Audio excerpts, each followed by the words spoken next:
صحابہ کی جماعت ایسی ہے کہ آپس میں بڑے نرم ہیں اور کفار پر بڑے سخت ہیں۔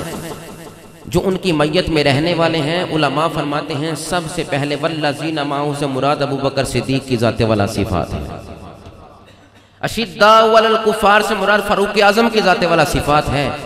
رحماء بینہم سے مراد عثمان غنی ذو النورین کی ذات والا صفات ہے۔ صحابہ نے ہمیں درس دیا آپس میں نرمی کرنا، پیار محبت الفت کا رشتہ آپس میں رکھنا، آپس میں لڑنا نہیں۔ اشداء علی الکفار، کافروں پر بڑے سخت رہنا، آپس میں پیار محبت الفت کا رشتہ قائم رکھنا۔ اس دنیا میں بھی سلامتی رہے گی، قبر کے میدان میں بھی، حشر کے میدان میں بھی سلامتی تمہارے ہاتھ ہوگی۔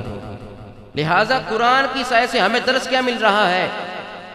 بکھرے نہ رہنا، جڑے رہنا، وابستگی رکھنا۔ جب تمہارا اکٹھ ہوگا تو اسلام کی پاور ہوگی، دین کا پرچار ہوگا، اسلام کا پرچم بلند ہوگا۔